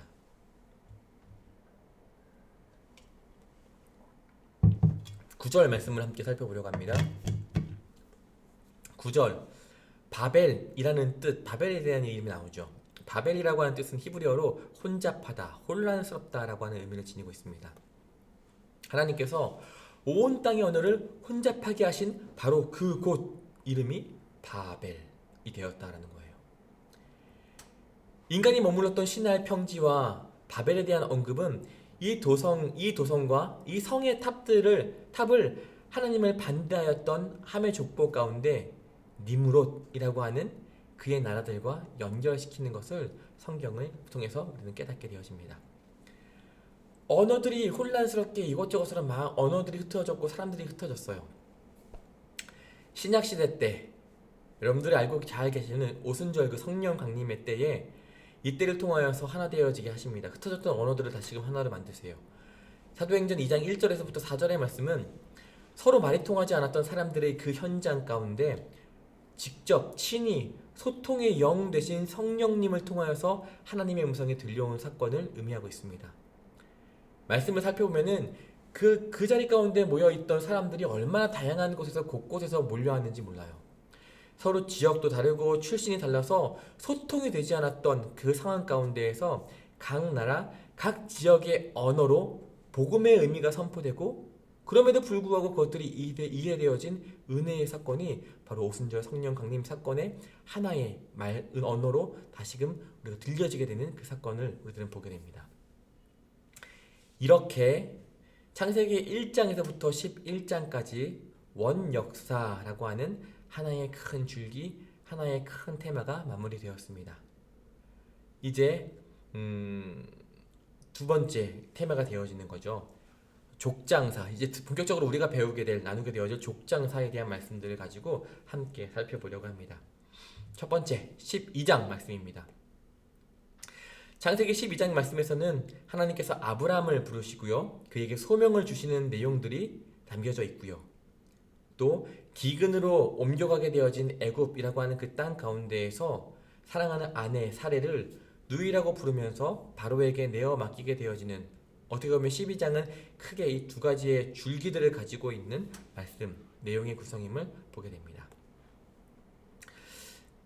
하나님께서 아브라함에게 떠나라 라고 말씀하실 때 세 가지 용어를 사용하면서 아브라함이 떠나야 할 것들을 명확하게 찝어주세요. 그게 뭐냐 하면, 첫 번째는 고향을 떠나라고 말씀하셨고요, 두 번째는 본토 친척 아비 집을 떠나라고 본토 친척, 친척 집을 떠나라고 말씀하셨고요, 세 번째는 아버지의 집을 떠나라라고 말씀하셨습니다. 세 번을 똑같이 이렇게 떠나야 할 것을 반복하고 강조하시는 것은 완전히 끊어내고 결별해야 하는 것을 의미하고 있다는 거예요. 고향을 떠나라고 하는 이 고향은요, 하란 주변을 떠나라는 것이었고, 친척을 떠나라고 하는 것은 아브라함이 속한 부족 집단을 떠나라는 것을 의미하는 것이었고, 마지막으로 아버지의 집을 떠나라고 하는 것은 11장 마지막에 언급된 데라의 족보에 있는 그 가족들로부터 벗어나라, 떠나라라는 것을 의미하고 있다는 겁니다. 결국 뭐냐? 개인의 정체성, 개인이 살아가게 되어질 그 생계의 문제들, 안전으로부터 모두 떠나야 한다라고 하는 큰 결단이 이 아브라함에게 필요했다라는 거예요. 이렇게 하나님께서 요구하시는 것은 중요하게 여기는 족보랑, 그리고 그 본국, 자신에게 익숙한 그 삶의 터전을 벗어나서 하나님과 그분의 약속으로 시선을 옮기고 거기 가운데서 안정감을 찾으라라고 하는, 어떻게 보면 이제 너가 따라가는 그 대상을 바꿔라고 하는 그 요구, 그게 바로 12장 초반의 말씀이다라는 겁니다. 이렇게 떠나게 되었을 때에 하나님께서 아브라함에게 세 가지를 약속하여 주세요. 세 가지는 다음과 같아요. 첫 번째, 큰 민족을 이루겠다. 두 번째, 복을 주겠다. 세 번째, 그 이름을 창대하게 하겠다라고 하는 약속이었습니다. 자세히 살펴보면은요, 이 모든 것들은, 하나님께서 약속 주시겠다고 하는 이 모든 것들은 아브라함 당대에 자신이 취할 수 있는 것들이 아니었다라는 거죠. 아브라함과 그의 가족을 통하여서 하나님의 뜻을 장기적으로 이루어 가시겠다라고 하는 뜻이었습니다. 아브라함은 알았어요. 알았을 겁니다. 내가 이 모든 것들을 내가 살아 생전에 누리지 못할 거다라는 것을 직감적으로 아브라함은 알았을 것입니다. 그런데 그는 순종하였어요. 하나님께서 아브라함에게 약속하여 주신 다음에 그 약속들을 한 문장으로 이렇게 정리해 볼 수 있습니다. 창세기 12장 3절의 하반절의 말씀이에요. 땅의 모든 족속이 너를 말미암아 복을 얻을 것이다 라고 하는 말씀이다라는 거죠. 4절에서 9절까지의 말씀입니다. 이제 아브라함의 나이는 75세입니다. 75세 나이에 아브라함은요, 사레와 롯과 함께 이제 하란을 떠나기 시작을 하죠. 그래서 가나안 땅에 들어가게 되어지고 도착하게 됩니다. 하나님께서 가나안의 장막을 친 후에 하란을 떠나서 가나안으로 가라는 그 명령에 순종한 아브라함을 인정해 주셨죠. 최고야, 잘하고 있어, 인정해 주셨습니다. 하나님께서는 여기서 처음으로 아브라함에게 땅을 주겠다라고 약속을 하세요. 12장 7절에 이렇게 쓰여져 있는 것을 보게 됩니다. 창세기 12장 7절에 이렇게 쓰여 있습니다. 여호와께서 아브라함에게 나타나 이르시되 내가 이 땅을 내 자손에게 주리라 하신지라. 자기에게 나타나신 여호와께 그가 그곳에서 제단을 쌓고 라고 성경은 이야기를 합니다. 이 땅은요, 아브라함 자손이 큰 민족을 이루기 위해 반드시 필요한 것이었다라는 거예요. 아브라함이 정착한 땅에는 이미 많은 산당이나 신전들이 존재하였다고 해요. 하지만 아브라함은요, 그 이미 건축되어져 있고 잘 차려져 있고 준비되어져 있는 신전을 찾지 않고 자신을 부르시고 인도하여 주시며 동행하여 주셨던 하나님께 새로운 제단을 세워서 올려드리기 시작합니다. 그는 그렇게 새로운 땅에서 자발적으로 하나님을 예배하는 예배자로서 서게 되어진다는 거죠. 이렇게 약속의 땅 남부 지역에 도착하자마자 하나님이 주신 약속을 위협하는 두 가지 위험을 이 아브라함은 마주하게 되어집니다. 첫 번째 위험은 뭐냐 하면 심각한 기근이 가나안 땅에 덮쳐서 이제 그 약속의 땅을 떠나서 애굽으로 어쩔 수 없이 향해야 했던 그의 발걸음이었고요. 두 번째 위협은 뭐였냐면 애굽에서 아내 사레가 바로의 후궁으로 끌려가게 되어진 것입니다. 이 말씀을 이해하기 위해서는 가나안 땅의 배경을, 기본적인 배경을 우리가 먼저 좀 알아야 될 것 같아요. 이 땅에 큰 문제점이 있었는데 그게 뭐냐 하면 강우량이 매우 불안정해서 주기적으로 기근을 겪는 땅이었다라는 거예요.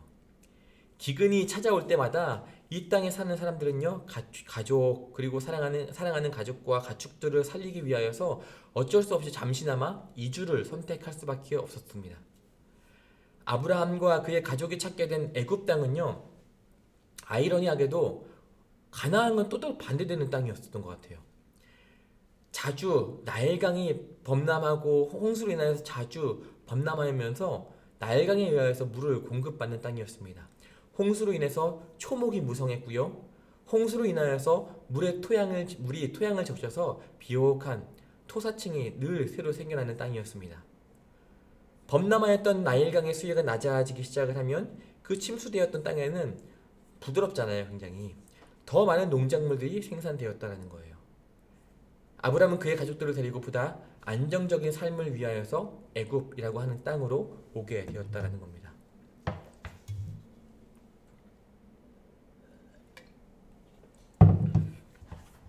여기서 두 번째 문제를 맞이하게 되어져요. 애굽에 다 다르게 되어지니까 애굽에 다 다르게 되어지자 애굽 사람들이 자신을 어떻게 대할지에 대한 두려움이 생겨나기 시작한 거예요. 아브라함이. 그들이 자신을 죽이고 그리고 아내 사레를 데리고 갈 것이 두렵기 시작했습니다. 사레에게 이렇게 이야기하죠. 나의 누이라고 이야기해달라 라고 꾀를 내기 시작합니다. 애굽 사람 중에 사레와 결혼하고 싶은 사람이 나타나면 오라비와 협상을 벌여야 했습니다. 기근이 해결될 때까지 이 협상의 시간을 길게 가져가면서 지연시키면서 그 후에 아내와 가나안으로 다시금 돌아오는 계획을 가지고 있었던 것이 바로 아브라함의 계획이었어요. 이러한 것은 족장 시대에 오빠가 누이의 결혼식에 중요한 역할을 했던 풍습을 근거로 하고 있다는 거죠.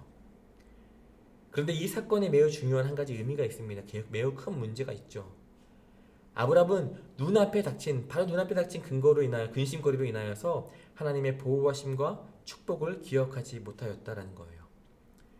아브라함으로 인하여서 사레를 통하여 자손을 주셔서 큰 민족을 이루도록 하겠다라고 하는 하나님의 약속마저 굉장히 위태롭게 바뀌고 말았습니다. 이런 아브라함의 실수는 우리가 생각하는 것만큼이나 그가 믿음의 조상 아브라함은 일곱 아들이 있었는데요, 이런 노래들 있잖아요. 우리가 생각하는 것만큼 이상적이고 완벽한 인물은 아니었다라는 것을 깨닫게 된다는 거죠. 믿음의 조상 아브라함이었지만 때로는 큰 용기를 보이며 담대한 믿음으로 행하기도 하였지만 때로는 두려움 앞에서 연약하고 이기적인 그 인간의 연약한 모습을 고스란히 보였던 사람이 아브라함이기도 하다라는 거예요. 결국 사레는요, 바로의 궁으로 들어갈 수밖에 없었습니다. 이 사레를 통하여서 많은 자손을 이루시겠다라고 했던 하나님의 그 열망, 하나님의 그 뜻들이 위험에 빠질 수밖에 없다라는 거죠. 참고 지켜만 보시다가 이제 하나님께서 직접 일하시기 시작하십니다. 하나님께서 사레를 구하고 아브라함을 보호하기 위한 움직임을 가지고 가세요. 여호와께서 아브라함의 아내 사레의 일로 바로와 그 집에 큰 재앙을 내리셨다라고 창세기 12장 17절은 이야기합니다. 왕이 무서울 게 무엇이겠어요? 무서울 것 없었던 바로 왕입니다. 그런데 자신의 계획과 달리 사리를 궁에 들인 탓에 저주를 받았다라고 하는 생각을 하게 됐다는 거예요. 자존심이 많이 상했습니다. 그리고 자신의 계획하였던 그 계획이 좌절됨을 맛보게 되었어요. 체면은 구겨졌죠. 왕의 체면이 구겨졌습니다. 그 구겨진 체면을 세우기 위해서 아브라함에게 3가지 질문을 던져요. 네가 어찌하여서 나에게 이렇게 행하였냐? 네가 어찌하여서 그를 너의 아내라고 왜 말하지 않았냐? 네가 어찌하여서 그를 누이라고 속여서 내가 그를 데려다가 아내로 삼게 하였냐? 이 모든 원인을 아브라함 탓으로 전가하는 이 왕의 모습을 보게 된다라는 겁니다. 아브라함이 애굽으로부터 나오게 되는 모습은 사실 너무나 자연스러워요. 왕이 아내를 데리고 가라고 명령하였고요. 그와 함께 그냥 몸만 빠져나오는 것이 아니라 모든 소유와 선물을 가지고 애굽을 떠나도록 하나님께서는 바로 왕은 명령했습니다. 아브라함은요, 아마 이 사건을 통해서 깨달았을 거예요. 하나님이 자신을 지켜주고 계시다라고 하는 그 확신을 그는 갖게 되었을 것임을 우리들은 깨닫게 됩니다. 13장의 말씀이에요. 아브람과 롯의 결별. 아브람과 롯이 각각의 길로 걸어갈 수밖에 없는 배경이 그려지고 있어요. 그 당시 아브람은 그의 집에서 출생한 자의 숫자가 318명이나 되었다라고 성경은 이야기를 합니다. 창세기 14장 14절에 기록되어 있어요. 이 정도의 인원이 함께 머물고 이동하였다라고 한다면, 게다가 그들이 기르는 가축까지 계수한다고 한다면 결코 적은 숫자가 아니었을 거예요. 그러다 보니까 아브라함과 롯의 가축을 치는 자들이 가축의 꼴을 먹일 때마다 갈등이 생겨나는 일이 비일비재했어요. 이것을 지켜보면서 더욱 큰 갈등으로 번지기 전에 이제 두 사람의 뜻을 서로 조율하기 시작합니다. 아브라함은요, 롯을 데리고 서쪽 지중해로부터 동쪽 사해를 포함한 깊은 협곡이 있는 아라바가 보이는 높은 곳으로 데리고 갔습니다. 그곳에서 가축을 먹일 지역을 선택하여서 따로 살자고 이야기해요. 자신의 야망보다는 조카의 우중을 더욱 존중하고 있는 아브라함의 모습을 보게 됩니다. 이전에 바로 앞에서 보였던 사례를 이제 나의 누이다라고 소개하였던, 조금은 뒤로 물러서고 두려워했던 리더십과는 사뭇 다르게 되어진 아브라함의 모습이죠. 이렇게 롯은요, 아브라함을 떠나서 동쪽으로 이동하기 시작합니다. 약속의 땅을 벗어나게 된 롯은요, 더 이상 아브라함의 소명에 직접적으로 참여하지 않고 가까이 들어오지 않아요. 언급되어지지도 않습니다. 다만 롯이 삼촌인 아브라함을 존경하여서 먼저 땅에 선택권을 줄 수도 있었는데, 그렇지 않았을 뿐 아니라 아브라함과 결별할 수 있는 기회마저도 놓치고 말았어요. 근데 곰곰이 생각을 해보자면, 아마도 이전에 애굽에 잠시 살았을 때 머물 때의 경험으로 인하여서 풍요로운 것, 윤택한 것, 살만한 것, 내가 누릴 수 있는 지역에 내가 머물고 있다라고 하는 것은 너무나 좋은 것이구나 라고 하는 욕망이 생겨났을 것이고, 그렇기에 이 롯은 고개를 들어 주변을 둘러보고 자기가 생각할 때 여기는 괜찮겠다라고 하는 그 땅으로 나아갔다라는 거죠. 롯과 아브라함의 땅을 차지하고 땅으로 나아가는 그 모습을 살펴보면요, 둘의 모습은 굉장히 상반되어 있는 것을 보게 됩니다. 아브라함은요, 풍요로운 도시 및 도시 중심지를 벗어나서 인구 밀도가 비교적 낮은 지역에 살면서 여호와를 섬기기 시작을 했어요. 더불어 고귀한 족장으로서의 명성을 얻게 되어지기도 합니다. 반면에 롯은 어떠냐? 소돔으로 흘러가 버렸고요, 악한 도시의 시민이 될 수밖에 없었다라는 거예요. 아브라함은 신실하게 조카를 대하면서 돕고자 하였는데, 롯과 아브라함의 결말은 서로 비교될 수밖에 없음을 우리들은 말씀을 통해서 깨닫게 된다는 거예요. 롯을 떠난 아브라함에게 하나님께서는 눈을 들어서 주변을 둘러봐라라고 말씀하세요. 둘러보는 땅을 아브람과 자손에게 주겠다라고 약속하십니다. 그리고 그에게 자리에서 일어나서 종과 횡으로 두루 다녀봐, 이곳저곳으로 두루 다녀봐 라고 명령하세요. 가나안으로 들어온 초기에 아브람이 정착하지 못하고 계속 땅을 옮겨 다녀야 했던 이유를 말씀해 주신다는 거예요. 근데 되돌아보면 사실 그 가나안 땅을 이동하면서 정처 없이 이곳저곳을 돌아보면서 경험하였던 그 생활들이 후에 곧 주실 땅에 대한 소유권을 이미 그 순간부터 하나님께서 계획하고 계셨고, 아브라함을 통하여서 그 땅의 소유권을 그에게 전해주시기 위해서 준비하고 계셨음을 오늘 말씀은 이야기하고 있다는 거예요. 이렇게 아브라함과 롯의 이야기는 마무리되어져요. 그런데 여러분, 한 가지 질문을 드립니다. 아브라함과 롯에게 있어서 가장 큰 차이점이 혹시 무엇인지 아세요? 말씀을 자세히 살펴보시면 아브라함과 롯이 서로 헤어지기 전에 차지하게 될 각각의 그 땅을 바라보는 자세에서 아주 중요한 큰 차이점이 있는 것을 보게 되어집니다. 10절 말씀을 살펴보면 먼저 롯이 자신이 차지하게 될 땅을 바라봐요. 이 말씀에서 행위의 주체는요, 롯입니다. 13장 10절에 이렇게 써있어요. 이에 롯이 눈을 들어서 요단 지역을 바라봤다. 그런데 반대로 13장 14절 말씀에서 아브라함의 모습은 다릅니다. 이렇게 쓰여져 있습니다. 여호와께서 아브라함에게 이르시되 너는 눈을 들어 라고 이야기하죠. 눈을 들어서 봐라, 이곳저곳을 봐라 라고 말씀하십니다. 아브라함은 자신이 들어서 먼저 그 땅을 바라보기에 앞서서 자신의 눈을 들게 하신 여호와 하나님의 말씀에 순종하며 그 차지할 땅을 바라보았다라는 거예요. 그리스도인의 삶이 이래야 되지 않겠습니까? 예배자의 삶이 이래야 되지 않겠습니까? 내가 바라보고 싶은 것을 바라보는 삶이 아니라 바라보게 하신 것을 바라보는 삶이 되어야 된다는 거예요. 고개를 들어 땅을 바라본 자, 내 고개를 들어 땅을 바라본 자와 고개를 들어 하나님께서 바라보게 하시는 것들을 바라보게 된 자, 그 삶은요 완전히 다르다라는 것을 오늘 말씀은 이야기하고 있다는 거예요. 여러분들 무엇을 바라보시겠습니까? 어떻게 바라보시겠습니까? 오늘 말씀이 저와 여러분들에게 너무나 깊은 매우 중요한 교훈이 되어지기를 간절히 소망합니다. 아멘. 14장의 말씀이에요. 조금만 더 가면 됩니다. 조금 힘내십시오. 창세기 14장 말씀을 살펴보면은 14장 말씀에서만 왕이라고 하는 단어가 28번이나 등장합니다. 왕의 종류도 굉장히 다양해요. 가나안에 있는 5왕에 대한 이야기가 나오고요.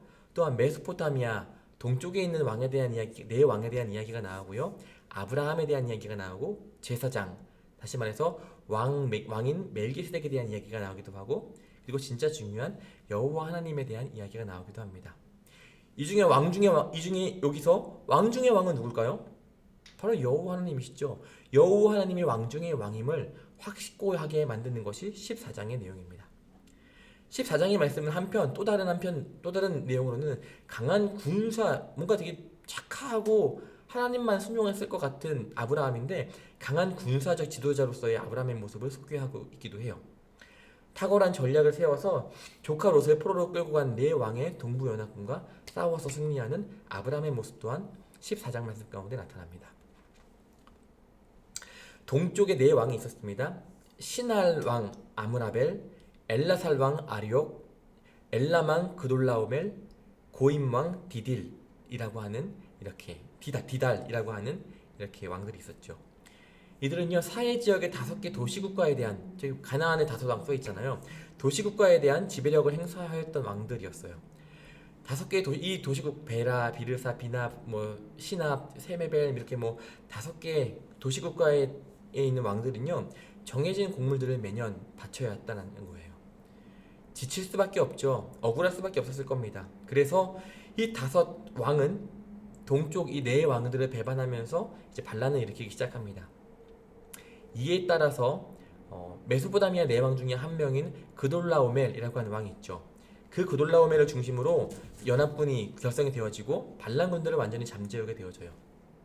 이러한 전쟁 중에 그돌라오멜의 이 군대는요 소돔과 고모라를 정복하게 됩니다.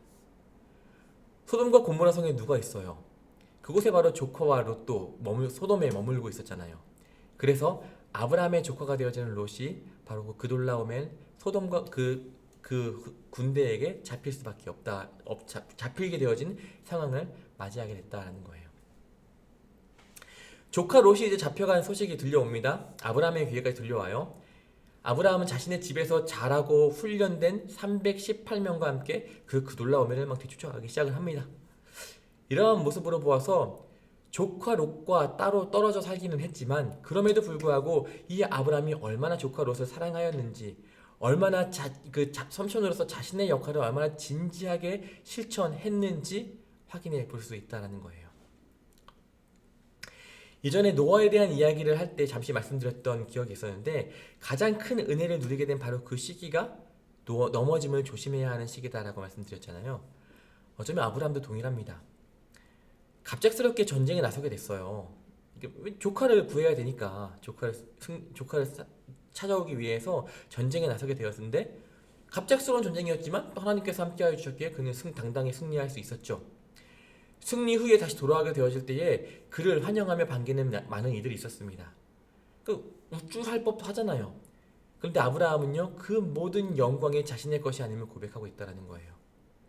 전쟁을 하였기에 많은 전리품들을 얻게 되었지만 오직 하나님께서 재물을 주시는 분이라고 하는 믿음 그 하나만을 가지면서 스스로 전리품들을 포기하게 되어지는 아브라함의 모습을 보게 되어집니다. 이것을 보면서 멜기세덱은 아브라함과 하나님을 찬송하게 되어지죠. 아브라함은요 전쟁에서 이기도록 힘을 주신 그 여호와 하나님을 높여드리면서 멜기세덱에게 얻은 것의 10분의 1을 내어드립니다. 우리 11조라고 이야기를 하죠. 하나님만이 전리품의 주인임을 인정하는 아브라함의 모습이에요. 아브라함의 제사장으로서의 섬김으로 인하여 제사장에 대한 섬김으로 인하여서 멜기세덱은 죄악이 가득한 가나안 땅에서 온전히 신앙을 지켰던 인물로 묘사되어지기도 하고요. 이후에 그는 예수 그리스도를 예표하는 인물로 표현되어지는 것을 우리들은 보게 되어집니다. 제가 여러분들께 나누어드린 이 강의안 옆에 보면 이렇게 쓰여져 있어요. 철저하게 오스왈드 챔버스의 묵상집에 쓰여져 있는 내용인데, 철저하게 현실적인 믿음의 삶을 살기 위한 최고의 교훈은 어떻게 예배하는지를 배우는 것이다. 믿음은 우리가 예배해야 하는 하나님의 인격적인 접촉을 갖게 한다. 우리는 모든 상황에서 하나님을 예배하는 관계를 유지해야 한다라고 이야기를 하죠. 아브라함은 그렇게 하나님을 온전히 예배하는 자였다라는 거예요. 그렇게 이야기하고 있음을 보게 되어집니다. 자, 이제 마지막 15장의 말씀입니다. 어둠 속의 선명한 약속. 15장 말씀에서는 아브라함에게 2번 나타나시면서 특별한 약속을 전해주세요. 첫 번째 약속이 시작되어지는 1절, 2절 말씀을 살펴보면 하나님의 아브라함의 하나님과 아브라함의 그 대화의 자세가 재미있게 표현되어져요. 하나님은 굉장히 아브라함에게 적극적으로 다가가고 말씀하시는 반면에 아브라함은 퉁명스럽게 반응해요. 왜냐하면 아브라함은 하란의 고향집을 떠나라고 하는 하나님의 명령에 순종했음에도 불구하고 후손에 대한 약속을 여전히 지키지 않고 계시는 하나님에 대해서 큰 실망을 했기 때문이죠. 그는 자신의 상속자가 될 사람으로 이제 안 될 것을 아니까 하나님이 약속을 지키지 않으시는구나 라는 생각에 다메섹 사람 엘리에셀이라고 하는 그 사람에 대한 이야기를 하게 되어지는데, 자식이 없는 노부부가 노후에 그들을 부양하고 또 사망하게 되었을 때에 제대로 장례를 치러주면서 그들의 그 가족묘를 돌보아 줄 수 있도록 아들을 입양하였던 고대 관습의 배경을 두고 있었다라는 거예요. 아마도 아브람은 그 엘리에셀이라고 하는 사람을 입양하였거나 혹은 입양하여서 상속자로 삼을 계획을 갖고 있었음을 우리들은 깨닫게 되어집니다. 그런 아브람에게 그렇게 하나님을 퉁명스럽게 대하고 하나님을 온전히 바라보지 못하였던, 잠시 마음이 조금은 어려웠던 아브람에게 하나님께서 뭐라고 말씀하시냐? 두려워하지 말아라 라고 말씀하시죠. 두려워하지 말라라고 말씀하시면서 여호와 하나님 당신을 방패라고 말씀하십니다. 방패는 뭐예요? 힘들 때 보호하여 주는 것을 의미하잖아요. 생명을 보호하여 주는 것을 의미하잖아요. 여기서 또 히브리어 특유의 언어유희적 표현을 보게 된다는 거예요. 14장 20절에 이렇게 쓰여져 있는 것을 보게 되어집니다. 너희 대적을 내 손에 붙이신 지극히 높으신 하나님을 찬송할지로다 하며 아브람이 그 얻은 것에서 10분의 1을 멜기세덱에게 주었다 라고 성경은 이야기하죠. 이미 대적들로부터 위험할 때에 하나님께서는 그들을 아브라함의 손에 붙이셨던 하나님을, 아브라함을 위협했던 그들을 아브라함 손에 붙이셨던 하나님을 다시 한번 떠올리게 하는 표현이에요. 방패라고 하는 이 히브리어 단어는 마겐이라고 하는 단어인데요. 이 방패는 대적들을 아브라함의 손에 붙였다라고 하는 게 또 미겐이라고 굉장히 비슷한 단어죠.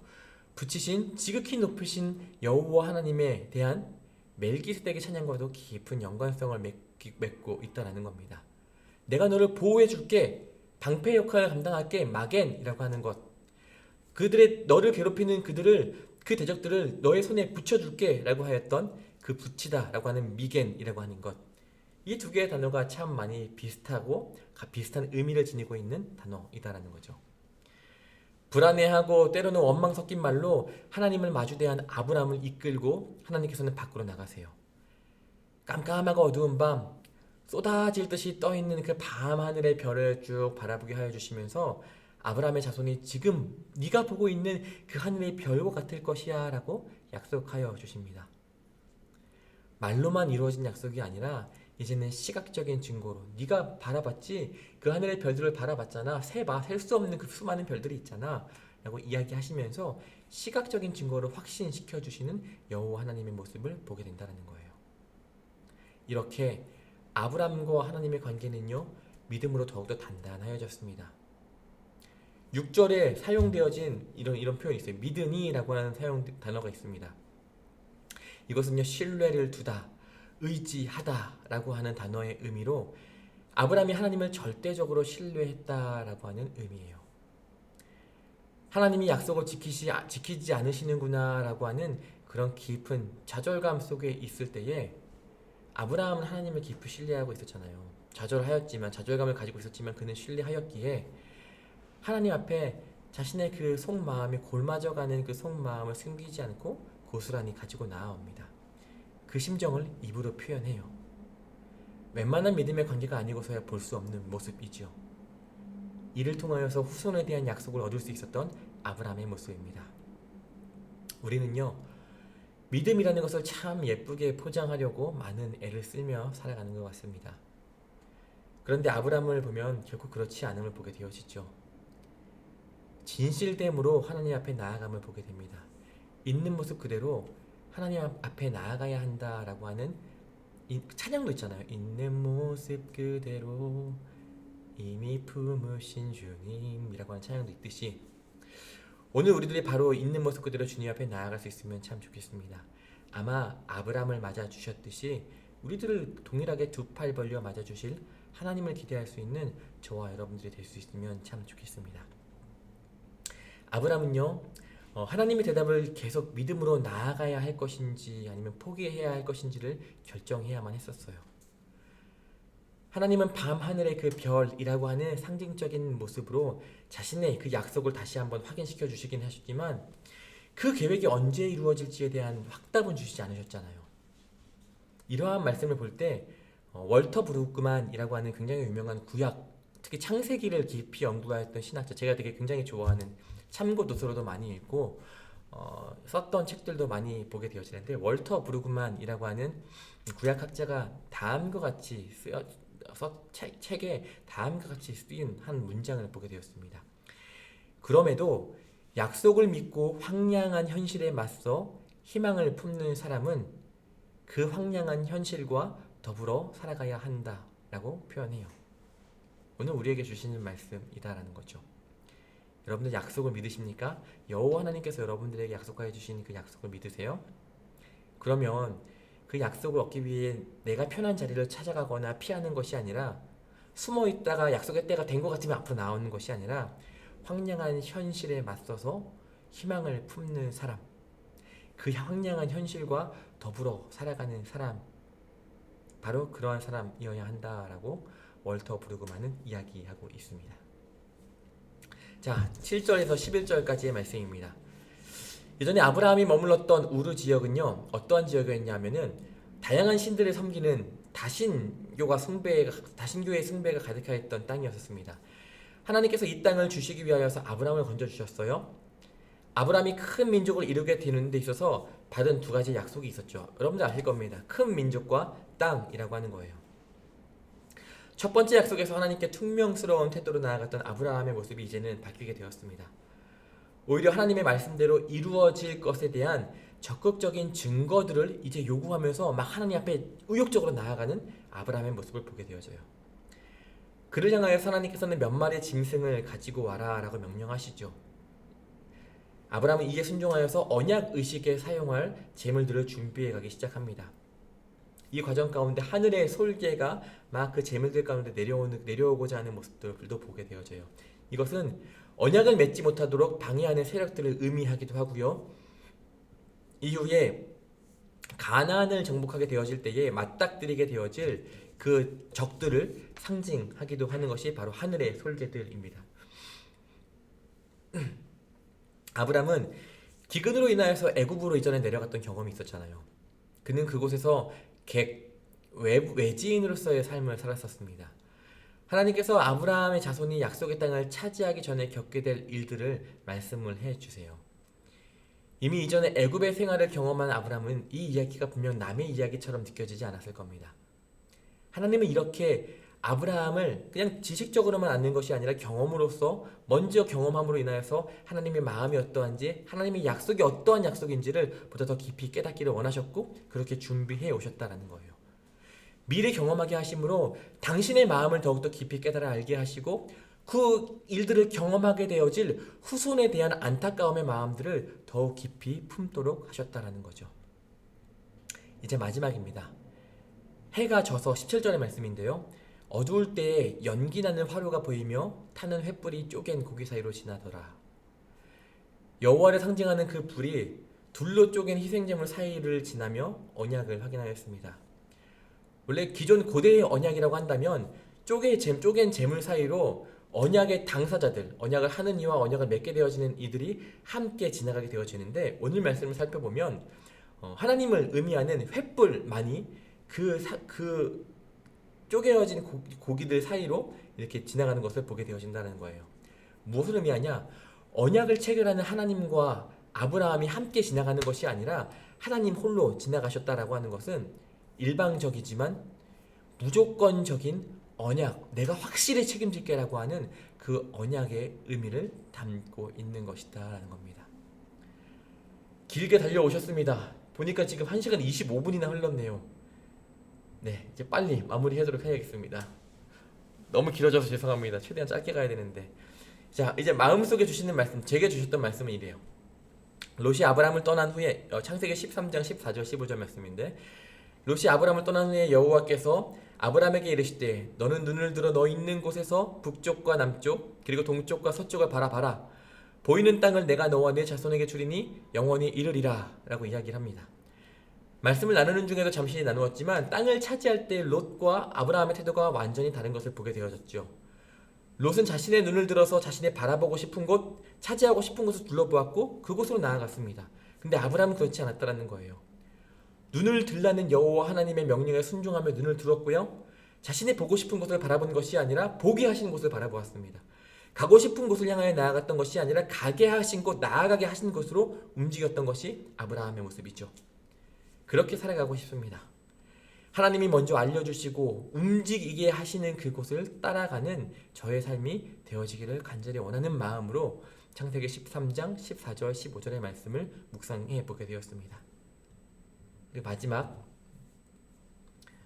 오늘 함께 나눈 말씀을 어떻게 적용해 보겠는가 라는 거죠. 저는 이렇게 적용해 봅니다. 내가 옳다고 여기게 되는 것 앞에서 즉각적으로 반응하고 움직이는 것이 아닌 한숨을 더 쉬게 되는 습관을 만들어 보려 합니다. 옳다 여기는 것들 대부분이 나의 의가 앞세워진 것이 많음을 깨닫게 됩니다. 한 번 더 숨을 내쉬므로 다시 한번 고민하고 생각할 때 그 시간을 기도의 시간으로 만들어서 하나님의 뜻이 무엇인지, 하나님이 원하는 것이 무엇인지를 생각하고 그에 맞춰 발걸음을 옮기는 오늘 하루 나의 삶이 되기를 원한다 라고 저는 오늘의 말씀을 이렇게 적용해 보았습니다. 오랫동안 너무나 잘 달려오셨고요. 다음 주에는 조금 더 짧게 말씀을 준비해 보도록 하겠습니다.